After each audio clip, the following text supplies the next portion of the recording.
कुछ ऐसे छोटे छोटे ट्रिक्स जो आपके डेली लाइफ में आपको बहुत ही काम आने वाले हैं। आपका मुश्किल से मुश्किल काम भी इजी हो जाएगा। हेलो एवरीवन, कैसे हैं आप सब? आशा करती हूँ कि आप सब बहुत ही अच्छे होंगे। हर रोज़ की तरह आज मैं फिर से लेकर आ चुकी हूँ आपके लिए बहुत ही कमाल की वीडियो को लास्ट तक देखिएगा। पसंद आए तो लाइक कीजिएगा, शेयर कीजिएगा अपने दोस्तों के साथ।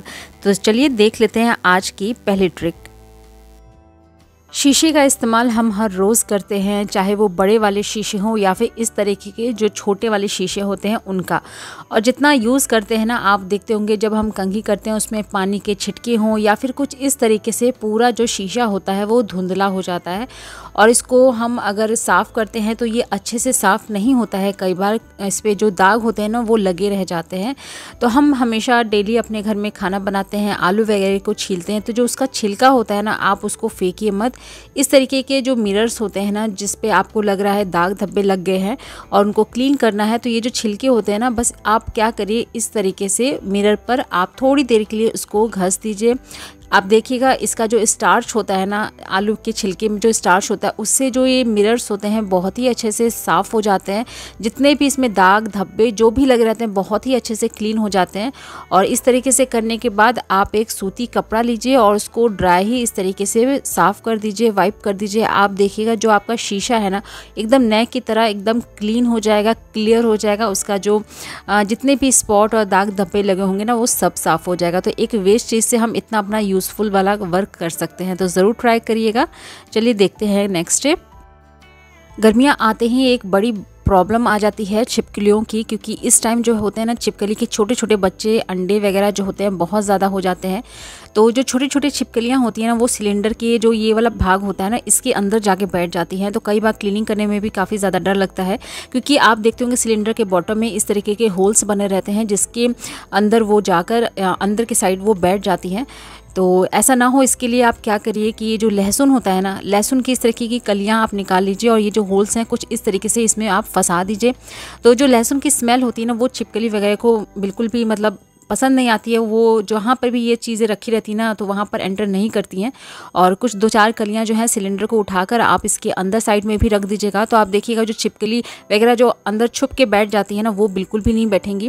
क्योंकि कई बार क्लीनिंग करते समय में जब हम सिलेंडर वगैरह को हटाते हैं, तो आप देखते होंगे उसमें से छिपकली या फिर जो छोटे छोटे कॉकरोच वगैरह होते हैं ना, वो निकलना स्टार्ट हो जाते हैं। तो लहसुन रखिएगा ना, तो कॉकरोच भी बिल्कुल नहीं आएंगे और जो छिपकली वगैरह आ जाती हैं वो भी नहीं आएंगी। तो छोटी सी टिप है, लेकिन ज़रूर ट्राई करिएगा, आपको इस गर्मी बहुत ही ज़्यादा हेल्प होगी। चलिए देखते हैं नेक्स्ट टिप। मोबाइल का इस्तेमाल हर कोई करता है, चाहे वो अगर हम किचन में कभी होते हैं तो कोई रेसिपी देखने के लिए, या फिर कुकिंग टाइम में अगर हम चाहे तो, जैसे कभी होता है ना कि हम मोबाइल देखते हुए हमें कुछ काम करना है, या फिर बच्चे जो है वो स्टडी करते हैं कई बार, तो मोबाइल का इस्तेमाल करते हैं। तो हमें उसको टिकाने के लिए हम ख़रीदते हैं मोबाइल होल्डर। अलग अलग तरीके के महंगे महंगे दामों में हम होल्डर ख़रीद कर लेकर आते हैं, जो हम जिस पर हम मोबाइल को स्टैंड करके रख सकते हैं। तो इतना पैसा खर्च करने की आपको ज़रूरत नहीं है। फ्री कॉस्ट में आप एक ऑर्गेनाइज़र, एक होल्डर बनाकर तैयार कर सकते हैं इस तरीके के क्लॉथ पिन से। तो क्लॉथ पिन हम सबके यहाँ मिल ही जाता है। तो बस आपको क्या करना है, 2 क्लॉथ पिन लेना है और जहाँ पर भी आपको मोबाइल का यूज़ करना है, जहाँ पर भी आपको मोबाइल को रखना है, वहाँ पर कुछ इस तरीके से 2 क्लॉथ पिन लगाकर आप उसको स्टैंड कर दीजिए। आप देखिएगा मोबाइल जो है बहुत ही अच्छे से स्टैंड हो जाता है। अलग से आपको कोई भी मोबाइल स्टैंड या फिर होल्डर खरीदने की ज़रूरत नहीं पड़ेगी। फ्री कॉस्ट में आपका एक बनकर तैयार हो जाता है। तो ज़रूर ट्राई करिएगा। उम्मीद करती हूँ टिप ज़रूर यूज़फुल लगा होगा। चलिए बढ़ते हैं नेक्स्ट टिप की तरफ। जब कभी हम रोटियों को बनाने के लिए आटे को मिलाते हैं, तो हम क्या करते हैं, उसमें जल्दी से पानी रखकर आटे को गूंथना स्टार्ट कर देते हैं। कई बार होता है कि हमने जो है चूड़ियों को पहना हुआ है और जब हम आटे को गूंथते हैं ना, तो जो आटा होता है वो पूरी जो है वो चूड़ी वगैरह में जो हमारी लग जाती है, जिसके बाद हमें बाद में याद पड़ता है। कई बार हम बाद में फिर उसको निकालते हैं।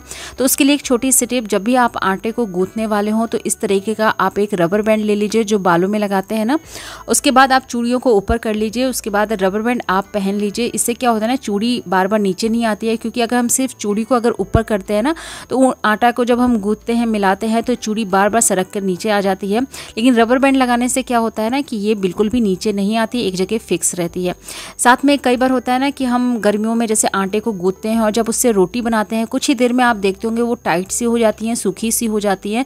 तो उससे जुड़ी यहाँ पर आपको एक टिप दे रही हूँ। जब भी आप आटे को गूंथिए ना, उसमें थोड़ी सी दूध और मलाई जो होता है ना, वो आप मिक्स मिक्स कर दीजिए। इससे क्या होता है ना कि रोटी जो हम बनाते हैं ना आटे से बहुत ही सॉफ्ट बनती है और जो हमारा आटा है ना वो भी बहुत ही ज़्यादा सॉफ्ट गूंथता है।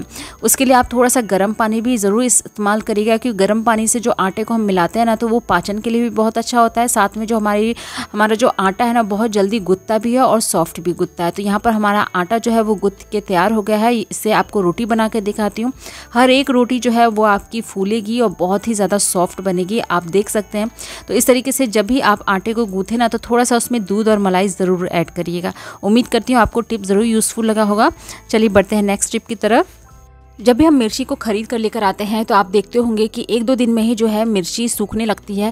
कई मिर्ची होती है वो ख़राब भी होने लगती है। तो अगर आपको लाने के बाद इसको लंबे समय तक स्टोर करना है तो आप एक काम करिएगा, जब भी आप मिर्ची को लाएं और उसको स्टोर करना हो तो उसकी जो डंटियाँ होती हैं ना उसको तोड़ के ज़रूर अलग कर लीजिएगा, क्योंकि ये डंटी की वजह से ही जो मिर्ची हमारी है वो सूखती है, गलती है। तो डंटी जो है उसको तोड़ कर तभी आप इसको स्टोर करिएगा। और इसको स्टोर करने का एक बहुत ही अच्छा सा तरीका है जिससे जो मिर्ची है ना वो लंबे समय तक एकदम फ्रेश रहेगी। आप इसको क्या करिए, इस तरीके का एक कंटेनर ले लीजिए, उसमें एक टिश्यू पेपर रखकर उसको नीचे रख दीजिए। उसके बाद जो मिर्ची हमने तोड़ के निकाली है ना वो रखकर टिश्यू पेपर ऊपर से रख दीजिए। तो इससे क्या होता है ना कि जो भी मॉइस्चर निकलेगा वो टिश्यू पेपर एब्जॉर्ब कर लेगा, जिससे जो हमारी मिर्ची है वो जल्दी ख़राब नहीं होगी। और इस तरीके से एक कंटेनर में, एयर टाइट कंटेनर में रखने के बाद आप फिर इसको फ्रिज में स्टोर करिए। तो मिर्ची आपकी बहुत ज़्यादा दिन तक, 15-20 दिन तक ये एकदम ऐसे ही फ्रेश रहेगी। तो ज़रूर ट्राई करिएगा। चलिए देखते हैं नेक्स्ट टिप। अगली जो टिप है वो हमारे यहाँ पर खलबट्टे से जुड़ी हुई है। जब भी हम इसमें जब सूखा मसाले को जब कूटते हैं तो आप देखते होंगे वो छिटक के बाहर निकल के आती है, जिसको बार बार हमें कलेक्ट करके फिर उसमें रखना पड़ता है, जिससे हमारा काम जो है वो भी बढ़ता है। तो इसके लिए एक बहुत ही यूज़फुल टिप आपके लिए लेकर आई हूँ। आपको करना क्या है, इस तरीके का जो फोम होता है वो हमें कपड़ों वगैरह में मिलता है। जब हम कोई नया शर्ट या फिर कुर्ती वगैरह खरीदते हैं तो उसमें इस तरीके के फोम वगैरह मिलते हैं। तो इससे एक बहुत ही यूज़फुल चीज़ बनाने वाले हैं। तो आपको क्या करना है, आपको इस तरीके से खल जो होता है उसको उल्टा करके रखना है और थोड़ा सा प्रेस करके आप दबा दीजिए तो उस पर एक निशान बन जाएगा। अगर आपको नहीं ठीक लग रहा है तो एक मार्कर लेकर आप इस तरीके से मेजरमेंट करके निशान बना लीजिए। उसके बाद कैंची की हेल्प से इसको हमें कट कर लेना है। तो एक चीज़ का ध्यान रखिएगा, एकदम बराबर से हमें उसको नहीं कट करना है, हल्का सा बड़ा, आधा इंच के करीब बड़ा करके आप उसको तब कट करिएगा।